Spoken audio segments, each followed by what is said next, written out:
여호와께서 사무엘에게 이르시되 내가 이미 사울을 버려 이스라엘 왕이 되지 못하게 하였거늘 내가 그를 위하여 언제까지 슬퍼하겠느냐. 너는 뿔에 기름을 채워 가지고 가라. 내가 너를 베들레헴 사람 이새에게로 보내리니 이는 내가 그의 아들 중에서 한 왕을 보았느니라 하시는지라. 사무엘에게 이르시되 내가 어찌 갈 수 있으리이까. 사울이 들으면 나는 죽으리이다 하니 여호와께서 이르시되 너는 암송아지를 끌고 가서 말하기를 내가 여호와께 제사를 드리러 왔다 하고 너희를 정하리라. 내가 행할 일을 내가 치니 내가 내게 알게 하는 자에게 나를 위하여 기름을 부을지니라. 사무엘이 여호와의 말씀대로 행하여 베들레헴에 이르매 백성들이 떨며 그를 영접하여 이르되 평강을 위하여 오시나이까. 이르되 평강을 위함이라. 내가 선악계 제사를 드리니 스스로 성결하고 하고 와서 나와 함께 제사하자 하고 이스라엘 아들들 성결하게 하고 제사를 청하니라. 아멘. 할렐루야. 네.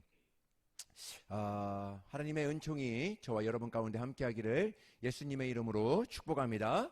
예, 우리 여기서 도와주는 우리 하나님의 예배자들은 한 가지만 맡은 것이 아니라 세 가지도 맡고 있고 막 네 가지도 맡고 있고 그래요. 그렇기 때문에 하는 일들이 많습니다. 그래서 약간 이렇게 또 빈틈이 생길 수 있고 약간 이렇게 부족할 수 있습니다. 그럴 때에 정말 우리 자녀들을 위해서 함께 기도해주고 우리 예배자들을 위해서 함께 기도해 주어서 하나님 앞에 정말 더욱더 귀하게 정말 기쁨으로 하나님 앞에 올려드리는 예배가 될 수 있도록 함께 기도해 주시면 감사드리겠습니다. 할렐루야. 예, 오늘 하나님의 말씀은 하나님의 새로운 시작이라는 말씀입니다. 오늘 이렇게 시작했으면 좋겠습니다. 오늘 예수 그리스도의 보혈이 오늘도 에스겔 골짜기에 불어왔던 하늘의 생기가 여러분들을 채우는 정말 소원의 마음으로 숨을 한번 크게 한번 쉬어볼까요? 시작. 한 번 더 쉬겠습니다. 시작. 네, 너무 감사합니다. 우리가 하루를 살 때 하나님께로 불어오지 않는 바람들이 참 많습니다. 불안과 염려와 분노와 정말 모든 것들이 우리에게 불어오게 됩니다. 어떻게 보면 모든 하늘의 생기로 이런 모든 것들을 날려보낼 수 있는 정말 하늘의 기름 부으심 하나님의 말씀으로 오늘도 이런 모든 것들을 날려보낼 수 있는 축복이 저와 여러분 가운데 있기를 예수님의 이름으로 축복합니다. 예, 이 세계는 두 개의 세계가 공존하고 있습니다. 보이는 세계가 있고 실제로 존재하지만 우리 눈에 보이지 않는 세계가 있습니다. 이 두 세계가 연결되어서 서로 영향력을 주고 있는 세계가 바로 이 두 세계입니다. 보이는 세계를 바꾸려면 보이지 않는 세계를 바꿔야 보이는 세계가 바뀌어지게 됩니다. 마음이 바뀌면 태도가 바뀌는 것이죠. 그죠? 마음은 보이지 않습니다. 근데 마음이 바뀌면 태도가 바뀝니다. 태도가 바뀌면 자세가 바뀌는 것이죠. 하나님 앞에 예배하는 우리의 중심이 오늘도 하나님 앞에 예배드린다 하는 그 중심이 내 안에 딱 자리 잡고 있으면 우리의 모든 삶이 바뀌어지게 되는 것이죠. 할렐루야. 우리가 예배드리는 예배 성공하는 그 이유가 예배 성공하는 그것을 어떻게 우리가 볼까? 오늘 은혜 받았다고 해서 그것이 다가 아닙니다. 그것도 굉장히 중요합니다. 오늘 은혜 받아야 됩니다. 은혜 받아야 되는 이유는 한 주간의 삶을 하나님의 은혜로 살아내야 되기 때문에 오늘 은혜 받아야 되는 것입니다. 할렐루야. 보이지 않는 것에서 내가 정말 하나님 앞에 중심을 가지고 나아갈 때 보이는 것에서 하나님의 응답이 우리에게 부어진다 하는 것이죠. 내 영혼에 메마르고 건조해지면 내 삶이 불평과 원망이 되고 아무것도 아닌 일에 불안하고 예민하고 두려움에 우리를 덮는 것입니다. 그런데 내 영혼이 하나님의 은혜에 잠기게 되면 상황이 달라지는 것 아무것도 없어요. 똑같아요. 그런데 아무것도 없는데 기쁨이 되고 노래가 되고 감사가 되는 것, 이미 내 마음에 하나님의 은혜의 강물이 흐르게 되면 모든 것이 변하지 않았을지라도 그 안에 하나님의 기쁨이 우리에게 부어져서 우리 삶 가운데에도 그러한 삶으로 하나님이 인도해 주신다는 것이죠. 그러므로 예배를 성공해야 되는 이유, 오늘도 하나님의 말씀을 들어야 되는 이유, 그 말씀대로 오늘도 순종하겠습니다 하는 결단이 있어야 되는 이유는 오늘의 말씀을 가지고 한 주간의 삶을 넉넉히 이겨낼 수 있는 힘 또한 하나님께서 오늘의 예배 가운데 부어주시기 때문에 그런 것입니다. 히브리서 11장 3절의 말씀을 보시겠습니다. 시작. 믿음으로 모든 세계가 하나님의 말씀으로 지어진 줄을 우리가 아나니 보이는 것은 나타낸 것으로 말미암아 된 것이 아니니라. 아멘. 보이는 것은 보이지 않는 것으로 말미암았다, 이런 뜻이죠. 눈에 보이는 세계가 보이지 않는 영적 세계를 보이게 한다는 것입니다. 우리 교회는 더 깊은 기도, 더 깊은 예배, 하나님의 얼굴을 대변해 볼 수 있는 지성소의 기쁨의 자리로 주님은 우리를 이끌릴 것이다, 계속 우리 하나님 앞에 선포하며 우리 주님의 말씀을 들으며 여기까지 왔습니다. 기쁨의 시즌은 메마름의 시즌을 의미하기 때문입니다. 어쩌면 코로나 시즌보다 더 메마른 시즌으로 살게 될지도 모른다는 것이죠. 앞으로의 시대가 그럴 수도 있다는 것입니다. 그러나 우리가 두려워하거나 염려할 필요가 없는 것은 뿌리를 깊이 내린 이 나무에게는 세상의 어떠한 메마름도 그 아무런 영향력을 줄 수 없다는 것이죠. 그로 인해서 우리는 더 깊은 열매를 맺어가게 된다는 것이죠. 여러분 보십시오. 사막이 그렇게 좁습니다.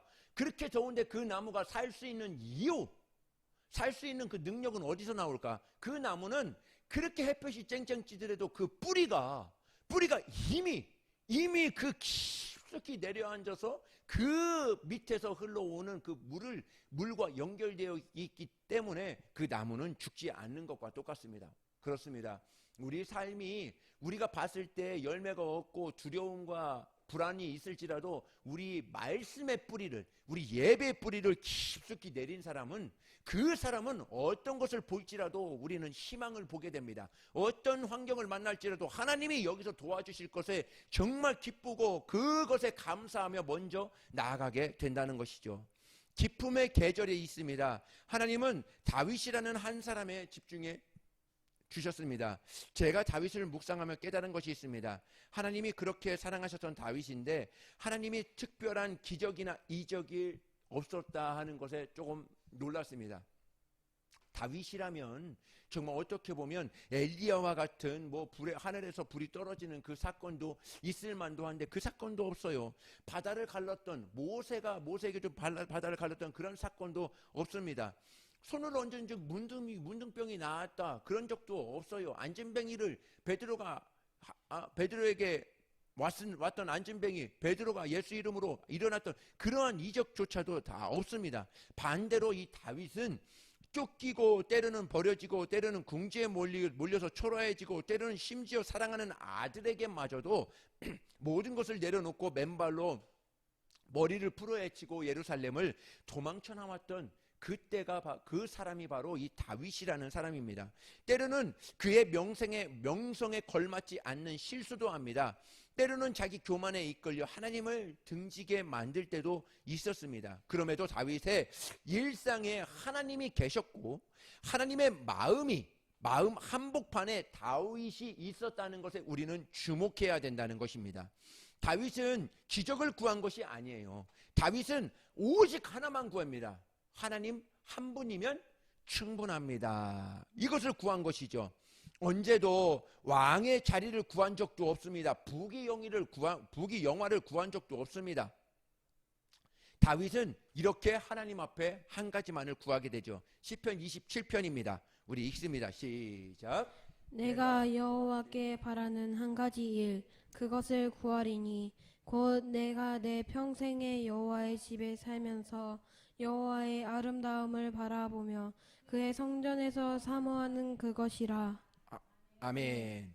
평생에 여호와의 집에 살면서 여호와의 아름다움을 바라보고 내 평생에 그 성전에서 사모하는 것이라 이렇게 고백을 합니다. 이것이 다윗이에요. 다윗이 그 많은 기도를 했을지라도 이 함축하면 이 기도만 했던 것이죠. 목동으로 유대 언덕에 양을 치고 있을 때나 장군으로 수없는 전장을 누비고 있을 때나 왕의 자리에 앉아서 왕의 높은 지위에 있을 때나 그는 변함없이 그는 하나님 한 분의 얼굴만을 구하고 하나님 앞에 나아갔던 사람, 이 사람이 바로 다윗이라는 사람이죠.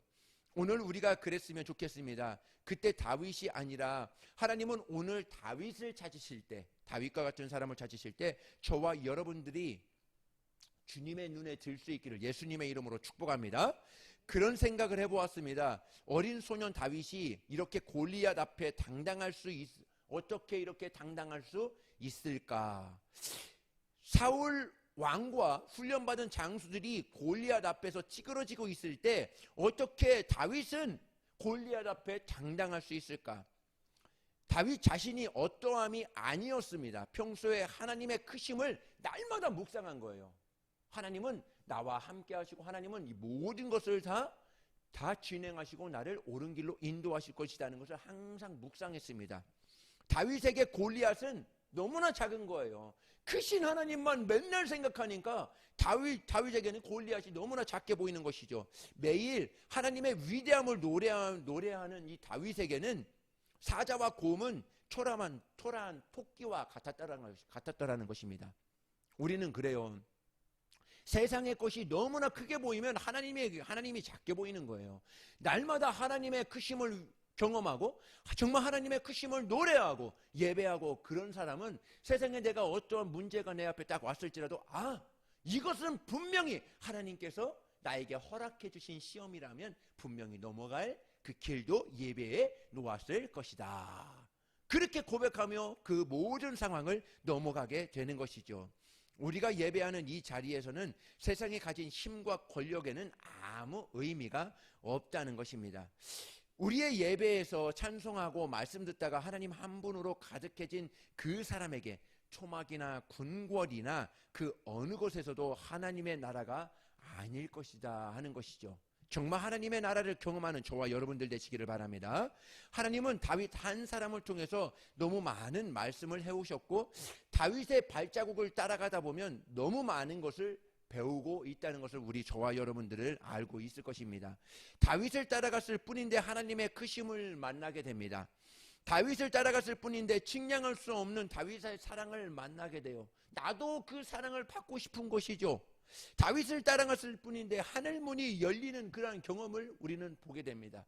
다윗을 따라갔을 뿐인데 그러한 불안과 두려움은 다 몰아내버리고 하나님의 이름을 앞으로 찬양하고 싶고 하나님의 이름을 마음껏 찬양하고 싶은 것, 그 사람이 바로 다윗이에요. 그 사람을 오늘도 이 시대의 다윗을 하나님은 매 시대마다 찾고 싶은 것이죠. 다윗에게 부어졌던 기름 부음이 동일하게 우리 모든 성도들과 우리 교회에게 부어지기를, 우리 가정 가운데 부어지기를 예수님의 이름으로 축복합니다. 정말 특별히 우리 다음 세대들에게 정말 이 말씀이 부어지기를 예수님의 이름으로 간절히 축복합니다. 결론적으로 말씀드리면 다윗의 등장은 오고 오는 한 인물의 등장이 아니었습니다. 그냥 이 사람이 오니까 이 사람이 등장이다 이런 것이 아니었다는 것이죠. 이스라엘의 역대 왕들 가운데 사울이 초대 왕이었고 사울 왕을 패하시면서 이어서 다윗 왕의 순서가 되어서 온 것이 아니라는 것이에요. 다윗의 시작은 하나님의 시간 카이로스의 시작이었고 이스라엘 역사에 없었던 새로운 시작 출발점을 하나님께서 새롭게 만들기를 원하셨다는 것이죠. 우리의 삶도 똑같아요. 우리의 믿음은 믿음의 신앙인과 신앙인이 아닌 사람들의 그 믿음은 달라요. 오늘의 삶의 믿음은 달라요. 믿지 않는 사람들은 내일의 연장입니다. 내일의 연장으로 이렇게 살고 있어요. 그러나 믿음의 사람들은 내일의 연장이 아니에요. 오늘 새로운 출발이고 오늘 새롭게 우리 하나님께서 나를 불러주셨고 오늘 새롭게 우리 하나님께서 말씀해 주실 것이고 그 말씀으로 이제 한 주간을 살아다오. 내 다음 주에는 다 어떤 말씀이 우리에게 주어질지 모릅니다. 그것을 또 그러나 그것을 기대하며 하나님 말을 의지하며 나아가는 것이죠. 하나님이 찾으시는 하나님의 마음에 맞는 한 사람을 통해서 하나님은 오고 오는 하나님의 역사를 또 하나의 시간이 아니라 새로운 시간, 새로운 출발을 다윗으로 열고 싶었던 것입니다. 오늘의 시대도 똑같은 거예요. 성경학자들은 다윗이 왕으로 기름 부음 받았을 때 나이가 17세라 추정하고 있습니다. 광야에서 영적 근육을 다듬고 부르심을 위하여 자기를 준비했던 시간이 13년 정도 되었다, 이렇게 이야기합니다. 우리는 하나님이 우리 교회를 다듬고 준비하면서 달려가는 카이로스의 시간 앞에서 우리 교회의 새로운 시즌을 선포하고 있는 것입니다. 할렐루야. 오늘도 새롭게 말씀해주고 있는 것이죠. 이 새로운 시작과 새로운 출발이 개인과 공동체를 통해서 새로운 일을 행하시는 하나님의 새로운 시작점이 우리 교회와 여러분, 저와 여러분들이 될 것입니다. 오늘 하나님은 두 사람을 오늘 본문에 등장시키고 있습니다. 한 사람은 사울이라는 사람이고 한 사람은 이름은 다윗이라는 사람입니다. 이 두 사람의 이야기는 두 사람 개인의 이야기가 아니에요. 두 사람은 개인의 이야기입니다. 이스라엘이라는 나라는 여러 나라들 중에 또 하나의 나라가 아니었던 것처럼 하나님은 이스라엘 나라를 택하시고 하나님의 제사장 민족으로 택하셔서 그 나라를 통해서 온 열방과 열국이 하나님 앞에 예배하는 민족으로 부르시기를 원해서 사울을 택하시고 또 다윗을 택하셨다 하는 것이죠. 여러분, 그렇게 생각하셔야 됩니다. 내가 나를 보면 아무것도 아니에요. 근데 하나님이 나를 보면 하나님의 자녀라는 것이죠. 나를 부르신 것은 그냥 나 하나 구원받고 나 하나 잘되고 나 하나 형통하고 그것을 부르신 것이 아니에요. 다윗을 부르셨을 때에는, 사울을 부르셨을 때에는 그 나라, 이스라엘이라는 그 나라를 맡기기 위해서 하나님의 제사장, 하나님의 통치하는 하나님의 제사장 나라로 만들어라. 예배드리는 그 나라로 만들어라. 우리를 그 사울과 다윗을 부르신 것입니다. 똑같아요. 저와 여러분을 부르신 이유는 나 하나 잘되기 위해서 부른 것이 아닙니다. 내 가문을 통해서 우리 나라를 다시 하나님의 나라로, 하나님의 제사장 나라로 삼기 위해서 저와 여러분들을 불러주신 거예요. 할렐루야. 그렇게 생각하셔야 됩니다. 그냥 요것만 조금 하고 조금 하고 내 삶에 있어서 삶의 그러한 것만 내가 구하는 것이 아니라, 아니죠. 나를 부르신 것은 우리 나라를 하나님의 제사장 나라로 삼기 위해서 나를 부르신 거예요. 다시 우리 하나님의 나라를 하나님의 예배하는 이전보다도 더 강력한 예배로 하려 하나님의 나라를 정말 선포할 수 있도록 하나님의 기름 부으심이, 성령의 기름 부으심이 막 부어지는 그러한 나라로 부르시기 위하여 저와 여러분, 우리 교회를 부르셨다는 것이죠. 그것을 인정하는 것입니다. 아브라함은 아브라함 개인이 아니었어요. 아브라함을 축복해 주기 위해서 그를 부르신 것이 아니에요. 축복만을 위해서 부르신 것이 아닙니다. 아브라함을 축복해 주는 이유가 있어요. 왜 그렇죠? 아브라함을 통해서 하나님이 오실 길을 예비하시고 그 나라를 번창하게 하시고 그 나라를 붙잡아 주시려고 아브라함을 먼저 부른 것이죠. 하나님이 아브라함을 불러서 이렇게 이야기합니다. 창세기 17장의 말씀입니다. 4절부터 5절 시작. 보라, 내 언약이 너와 함께 있으니 너는 여러 민족의 아버지가 될지라. 이제 후로는 내 이름을 아브람이라 하지 아니하고 아브라함이라 하리니 이는 너희가 너를 여러 민족의 아버지가 되게 함이니라. 아멘. 너는 여러 민족의 아버지가 될지라 하고 아브라함을 부른 것입니다. 또 여기서 보면은 아브라함이라 하지 않고 내가 너를 여러 민족의 아버지가 되게 하리라. 두 번이나 반복하고 있어요.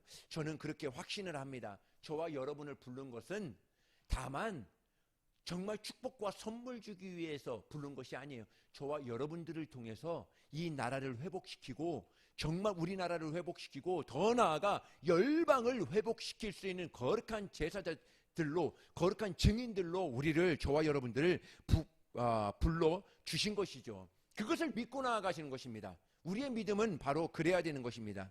하나님이 아브라함을 선택하고 이스라엘을 선택하신 목적은 백성들 그 땅을 통해서 하나님이 왕 되시고 열국과 열방을 통치하시는 모든 열국과 열방을 하나님 앞에 예배하는 제사장 나라로 정말 그 족속으로 만들라고 우리 저와 여러분을 불러주시고 그 땅을 통해서 하나님의 이름을 높임을 올릴 수 있도록 우리를 불러주셨습니다. 그런데 어떻게 보면 이들은 정말 그들은 하나님이 왕으로 삼기를 버리는 것처럼 버리는 것입니다. 그들은 하나님이 왕으로 되는 것을 버리고 자신들의 왕을 사람이 세운 왕을 세우기를 원했던 것이죠. 하나님의 뜻이 아니었음에도 끈질긴 요구 앞에서 하나님은 어쩔 수 없어서 한 사람 세운 것이 바로 사울이었다 이렇게 이야기합니다. 여러분, 기도하는 것이 중요합니다. 그러나 잘 기도해야 됩니다. 할렐루야. 사울은 하나님의 요구에 의해서 세워진 왕입니다. 사울은 사람에 의해서 세워진 왕이었습니다.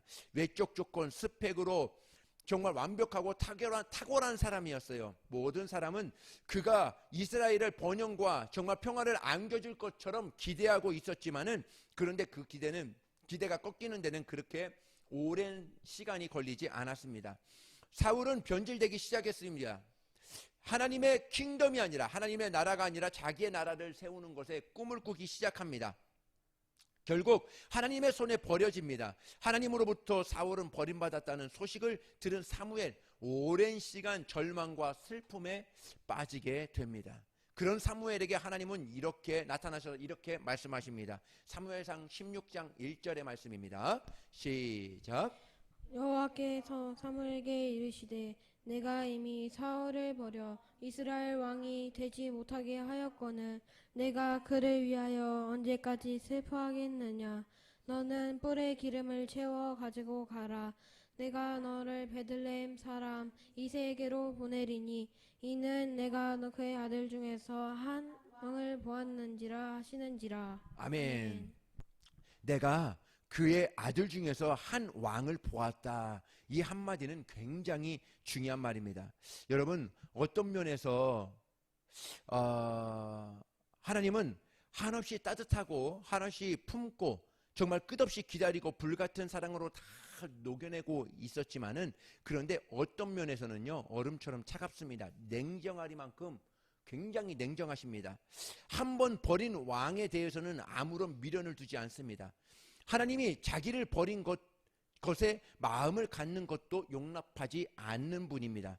사울을 대신할 하나님의 마음에 합한 한 사람을 찾으시기 시작합니다. 사도행전 13장을 보시겠습니다. 읽습니다. 시작. 패하시고 왕으로 세우시고 증언하여 이르시되 내가 이새의 아들 다윗을 만나니 내 마음에 맞는 사람이라 내 뜻을 다 이루리라 하시더니. 예, 시편 89편의 말씀입니다. 시작. 내가 내 종 다윗을 찾아내어 나의 거룩한 기름을 그에게 부었도다. 아멘. 네. 하나님은 하나님의 마음을 아는 사람, 하나님의 뜻을 이룰 사람을 찾기 위해서 온 이스라엘 골짜기와 마을과 하나님은 마을 구석구석까지 다 뒤집기 시작합니다. 내가 정말 어디 가면 내 마음에 맞는 사람을 만날 수 있을까? 내가 누구를 만나면 그 안에 내 마음이 그 안에 있는 것을 발견할 수 있을까? 그런데 하나님은 자신의 마음에 맞는 사람, 자신의 뜻을 이룰 사람 기어코 찾아내셨는데 그가 바로 다윗이었다 이렇게 이야기를 합니다. 다윗은 하나님이 무엇을 기뻐하시는지 다 알고 있었어요. 지금 하나님의 마음이 어디를 향하고 있는지 하나님의 마음의 흐름을 알고 있었다는 것이죠. 하나님이 어떤 계획을 가지고 계셨는지 다 알고 계셨다는 것입니다. 있었다는 것이에요.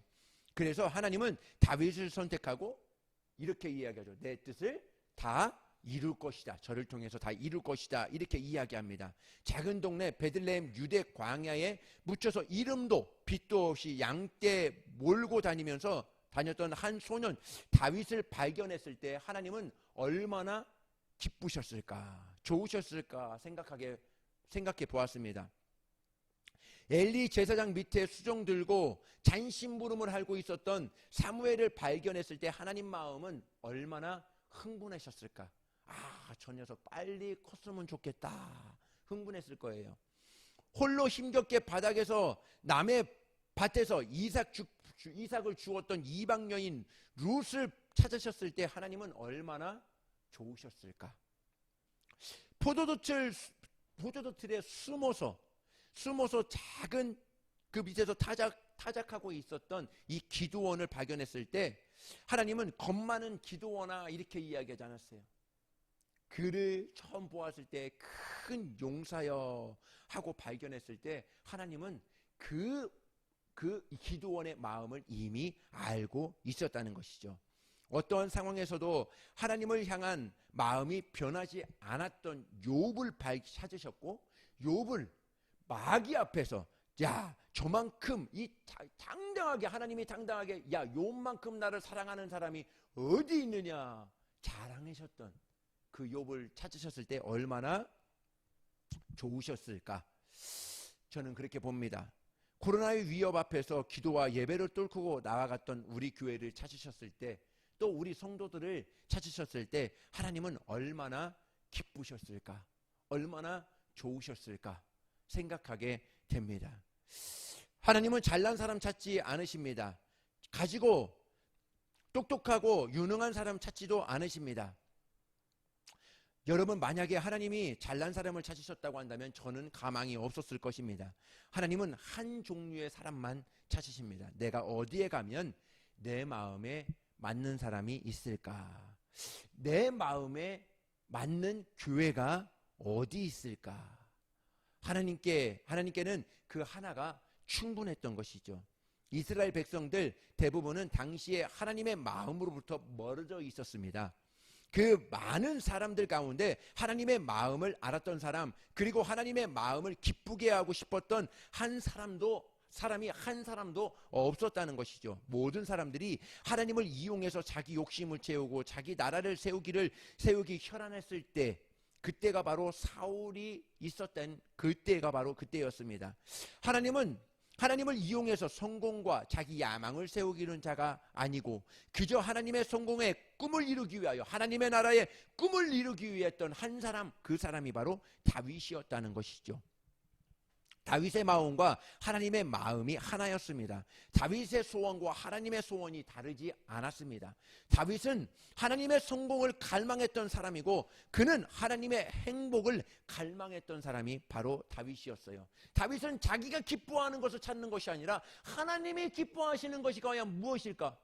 우리가 삶에 있어서 하나님이 좋아하시는 것이 과연 무엇일까? 내 성공보다도 이 성공을 이루는 이유는 하나님이 기뻐하시기 때문에 이 일을 이루는 거야. 하나님이 좋아하시기 때문에, 하나님이 나에게 맡겨주셨기 때문에 이 일을 이루는 거야. 내가 힘들고 어렵고 지쳐있다 할지라도 내가 다시 서야 되는 이유가 있다면 하나님이 맡겨주셨기 때문에, 하나님의 일이기 때문에 그런 것이죠.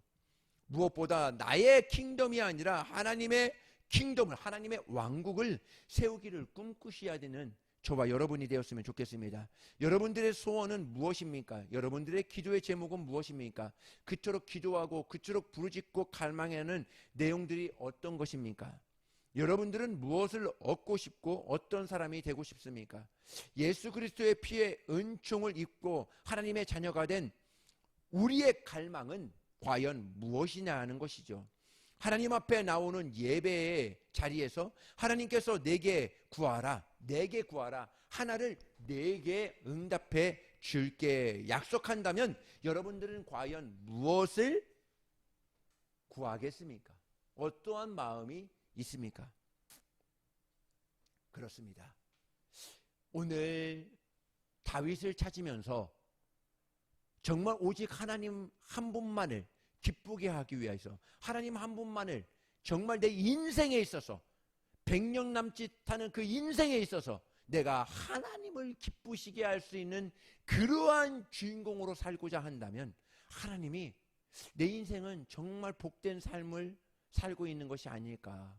이 땅을 밟고 살지만 하늘을 꿈꾸며 사는 사람들, 그 사람들이 되지 않을까 보게 되는 것이죠. 다윗의 한 가지는 하나님의 사랑이었습니다. 시편 18편에입니다. 중요한 말씀입니다. 읽습니다. 시작. 나의 힘이신 여호와여, 내가 주를 사랑하나이다. 여호와는 나의 반석이시요 나의 요새시요 나를 건져내시는 이시요 나의 하나님이시요 내가 그 안에서 피할 나의 바위시요 나의 방패시요 나의 구원의 뿌리시요 나의 산성이시로다. 아멘. 네. 내가 하나님을 사랑합니다 하고 먼저 고백합니다. 그러면서 하나님은 나의 반석이시오 나의 요새시오 나를 건지시는 이시오 나의 피할 바위시오 나의 방패시오 구원의 뿌리시오 나의 산성이시로다. 이러한 고백이 우리 저와 여러분들의 고백이 되었으면 좋겠습니다.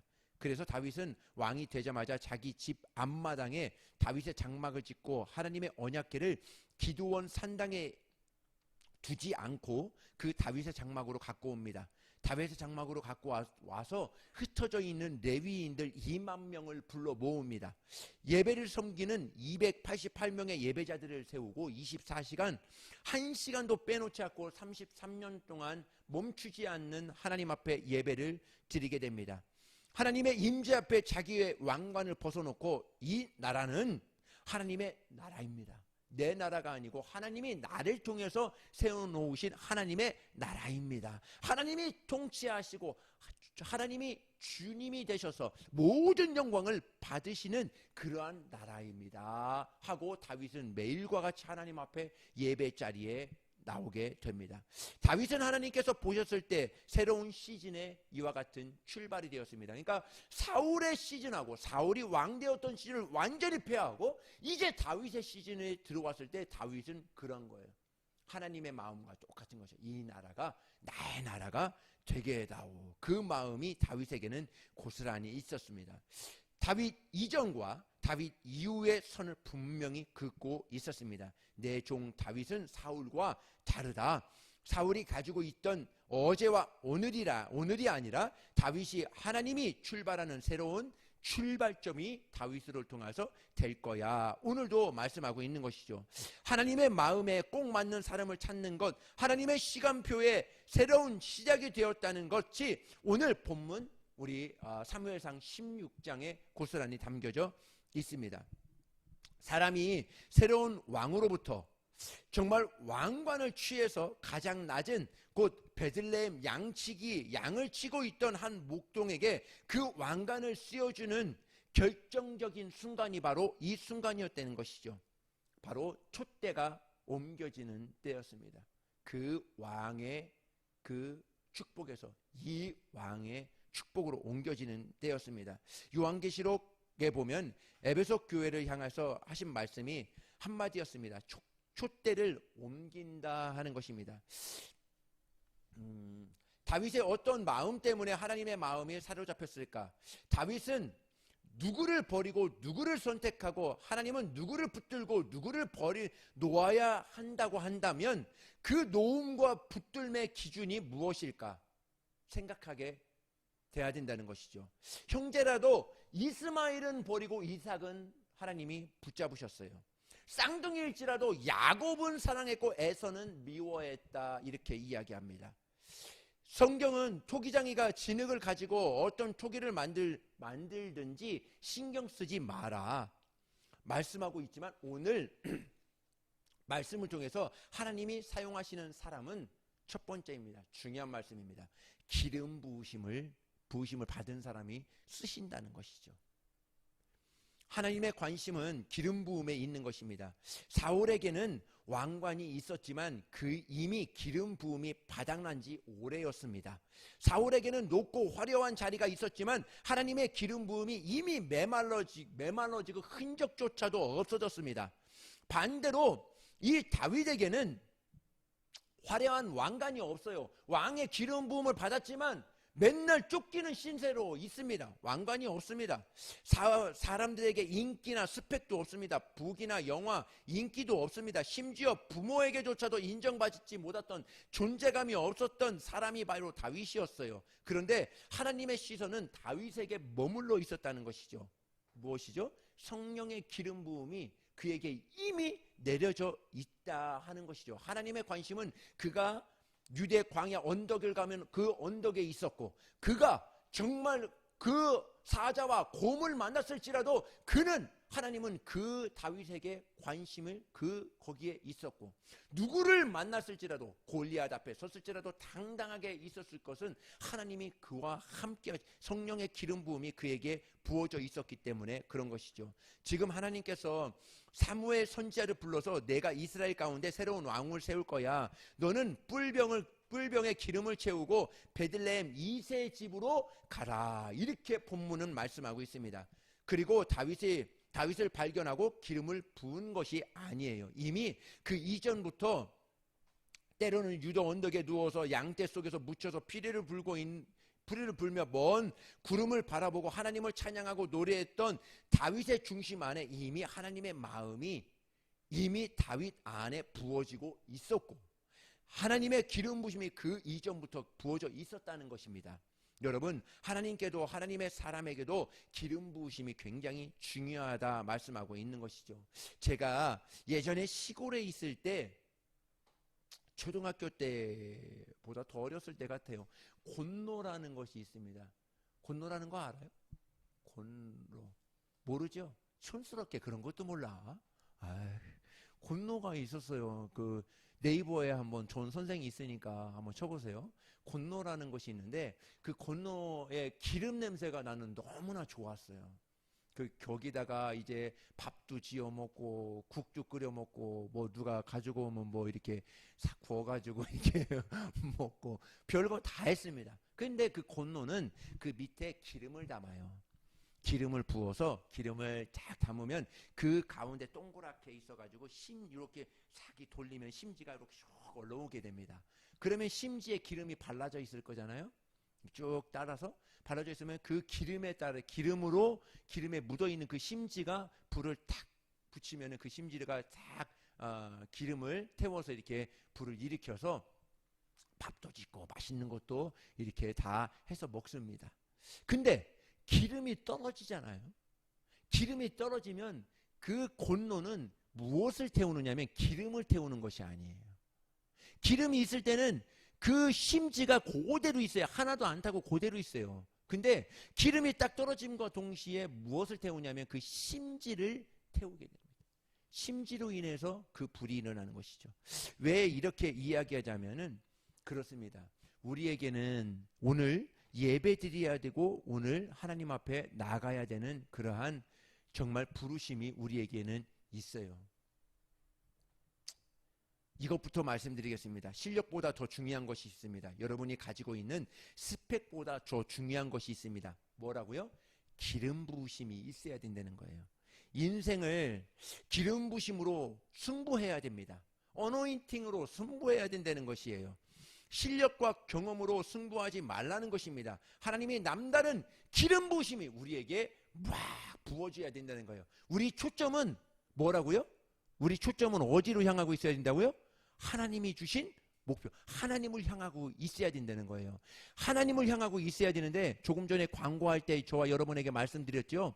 우리 자녀들 이제 2달 있으면은 하나님 앞에 올려드릴 수 있는 큰 행사가 있어요. 그것을 향하여 우리는 기도하고 연습하고 하나님을 기쁘시게 할까, 하나님 앞에 올려드리는 이것을 어떻게 하면 최고의 것으로 올려드릴까, 우리에게는 목표가 있습니다. 그 목표를 향하여 전심으로 달려가는 것입니다.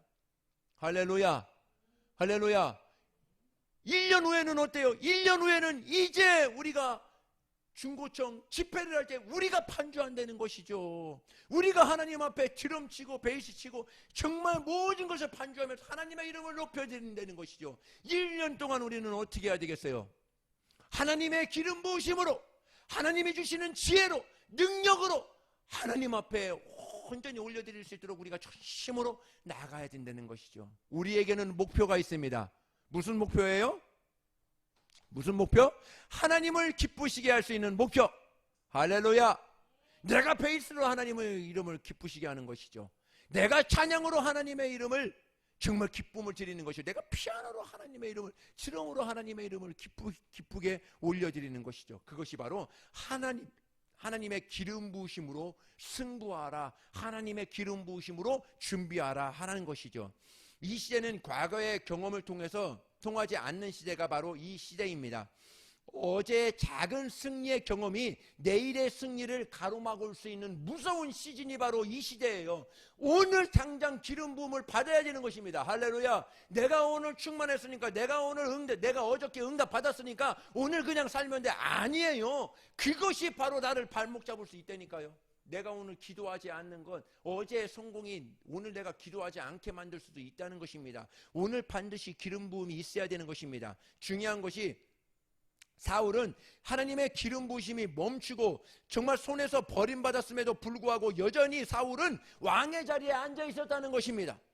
하나님의 기름 부음이 메말라 중단되었음에도 그 자리에 앉아서 그 역할을 하고 있었다는 거예요. 하나님 사람들이 사울을 지지하고 있었고 하나님의 사람들이 사울이란 사람을 환호하고 있었습니다. 이미 사울에게는 다 떠나버렸는데도 사람들이 환호하고 있었다는 거예요. 중요한 것은 보이지 않는 것이 보이는 것이 아니라 보이지 않는 하나님의 손이 사울에게서 떠나버렸다는 거예요. 보이지 않는 하나님의 기름 부으심이 중단된 지 오래되었고 바다난 정도가 아니라 완전히 메말라 버렸는데도 그렇게 하고 있었다는 거예요. 여러분, 이것이 우리가 겸손해야 되는 이유예요. 오늘 정말 하나님의 쓰임 받고 있지만 하나님 앞에 두렵고 떨림으로 하나님 앞에 엎드려야 되는 이유가 여기에 있는 것입니다. 오늘 여러분 쓰임 받고 있습니까? 오늘 내가 쓰임 받고 있습니까? 오늘 내가 예배 드리고 있습니까? 그렇다고 해서 내가 정말 그렇다고 해서 하나님이 나에게 관심 있는 거 아니에요. 정말 중요한 것은 하나님의 기름 부음이 오늘도 나에게 부어져야 된다는 것입니다. 거기에 하나님의 관심이 있다는 거예요. 기름 부으심이 뭐예요? 하나님의 은혜가 오늘도 부어져야 된다는 것이죠. 하나님을 오늘도 만나야 된다는 것이죠. 조마는 문둥병처럼 감각을 잃어버린 것입니다. 사울의 관심은 오직 하나님 앞에 관심이 아니에요. 그의 관심은 사람들에게 얻는 인기가 전부였습니다. 사람들이 나를 환호해 주고 있는데, 정말 사람들이 나에게 박수 쳐주고 있는데, 중요한 것은 당장 문제가 해결되는 것처럼 보여도 아무런 문제가 해결되는 것처럼 보여도 그 문제가 없는 것을 통해서 내가 지금 평안하다 그런 느낄 때가 지금 위험하다는 것입니다. 기드온 산당에서 여전히 번제를 드리고 있고 절기 때마다 양 잡고 소 잡고 여전히 하나님 앞에 예배를 드리고 있었어요. 사울은 그 안에 하나님의 상징이었던 언약궤가 없었는데도 하나님의 임재, 정말 그 상징이, 영광이 내려오지 않는 데에도 그곳에서 사울은 여전히 하나님 앞에 30년 동안이나 계속 예배를 드리고 있었다는 것입니다. 그들은 여전히 예배 자리에 있었다는 거예요. 여러분, 우리도 마찬가지예요. 기름 부음이 없는데 여전히 예배할 수 있을까요? 없을까요? 있습니다. 기름 부음이 메말라 버렸어요. 여전히 찬송할 수 있고 기도할 수 있습니다. 여전히 하나님의 일을 이루어지는 것처럼 보일 수 있어요. 우리가 예배 드릴 때 우리 영혼의 보는 눈이 열려져야 되는 것입니다. 중요한 것은 다 기름 부음이 부어져야 된다는 거예요. 똑같이 하나님 앞에 사울도, 내가 지금 계속 말씀드리는 것이 그것입니다. 사울도 똑같이 기름 부으심이 다 떠나가서 하나님의 임재는 이미 메말라 버렸습니다. 언약궤도 없어요. 그러나 절기 때마다 예배를 드리고 절기 때마다 정말 소와 양 잡고 모든 것을 하나님 앞에 올려드린답니다. 그러나 그에게는 하나님의 임재가 이미 메말라 버렸습니다. 우리의 심령은 과연 어떨까? 하나님의 기름 부으심, 오늘도 우리에게 부어주시는 하나님의 기름 부으심을 사모하고 하나님을 찬양하고 하나님 앞에 나아갈 때 그 사람은 오늘도 내가 오늘도 찾고 있는 나의 다윗이 여기 있구나, 오늘도 저와 여러분에게 말씀하고 있는 것이죠. 하나님의 사람, 기름 부음에 메마르고 있다는 것이 그것을 두려워해야 하는 것입니다. 내가 앉고 내가 여기 없고 이것이 아니라 내가 여기 있음에도 기름 부으심의 메마름이 있다는 것, 그것을 두려워해야 된다는 거예요. 더 두려운 것은 기름 부으심이 메발랐는데 오늘의 삶에 아무런 일이 이루어지지 않고 있다. 더 두려워해야 된다는 것이죠. 하나님의 기름 부음이 떠났는데도 여전히 하나님의 일이 이루어지고 있고 사람들이 나에게 박수 쳐주고 있고 내 자리는 여전히 그대로 있다면 그것을 더 두려워해야 된다는 것입니다. 하나님 앞에 더 납작 엎드려서 죄를 막 멈춰서 막 하나님 앞에 내가 부르짖으며 하나님 앞에 나아가야 된다는 것입니다. 한 가지 얻어야 될 건 나에게 하나님 기름 부어 주시옵소서. 하나님의 임재가 하나님의 감동이 내 안에서 떠나지 않게 도와 주시옵소서. 하나님 앞에 기도해야 되는 거 한 가지죠. 하나님의 촛대가 옮겨졌다는 것이 아는 사람, 온 나라 안에 사무엘 한 사람밖에 없었다는 것입니다. 사무엘에게 하나님의 명령이 떨어집니다. 새로운 시즌을 선포하라 말씀하고 있습니다. 새로운 산 사람에게 가서 기름을 부으라 말씀하고 사무엘에게 말하고 있었습니다. 사무엘은 두려웠습니다. 하나님의 촛대가 한 사람에게 거두어지고 한 사람에게 옮겨지는 잔인함을 알고 있었다는 사람이 바로 이 사무엘 한 사람이에요. 다른 사람 다 몰라요. 사무엘 한 사람만 알고 있었어요. 가장 먼저 두 눈 똑똑히 보고 있는 것 자체가 더 두려웠을 것입니다. 또 사울 왕이 두려웠을 거예요. 만약에 사울 왕이 이 사실을 알고 알았더라면 정말 자기의 삶과 모든 하나님의 뜻이 거기에 또 멈춰지지 않을까 두려웠던 것이었을 것입니다. 사울은 선지자라도 자기 왕관, 자기의 자리를 정말 뭐라고 질타하는 사람을 가만두지 않았습니다.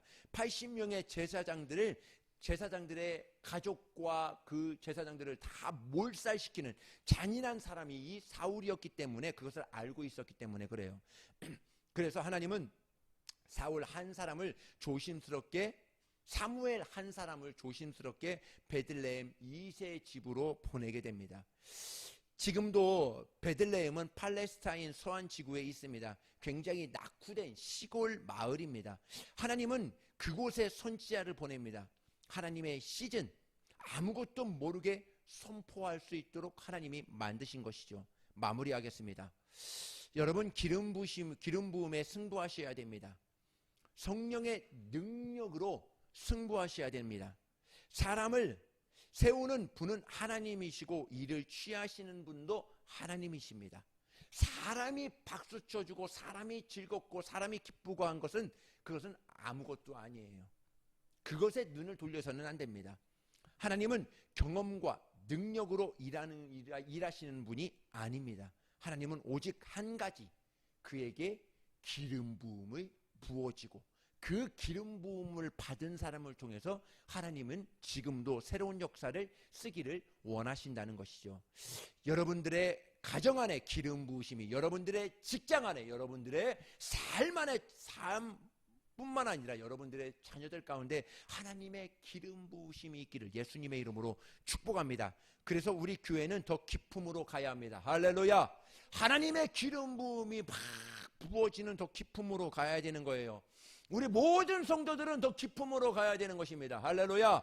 예배를 통해서, 기도를 통해서, 정말 우리가 맡고 있는 모든 헌신을 통해서 하나님 앞에 더 나아가야 된다는 것이죠. 이제 하나님의 기름 부으심이 우리가 발목을 적셨다면 무릎을 적시고 허리를 적시고 가슴을 적시고 정말 헤엄칠 수밖에 없는 그 성령의 기름 부으심이 우리 교회와 우리 성도들에게 충만하여서 성전 물지방을 넘어서 아라바 광야까지 흘러넘쳐서 메마른 광야를 적시고 시절마다 정말 열매를 맺게 하고 죽음의 바다, 사해 바다로 흘러가서 모든 그 물고기들이 그곳에 와서 막 펄쩍펄쩍 뛰어놀 수 있는 그러한 시즌으로 만들 수 있는 사람, 주인공이 누구라고요? 기름 부음을 받은 사람, 하나님의 기름 부음을 받은 사람, 성령의 기름 부음을 받은 사람, 그 교회를 통해서 하나님이 이 시대 다시 한번 열기를 원하신다는 것이죠. 그것이 바로 저희 교회, 우리 믿음, 소망, 사랑의 교회, 우리 모든 성도들이 되시기를 예수님의 이름으로 축복합니다. 기도합니다.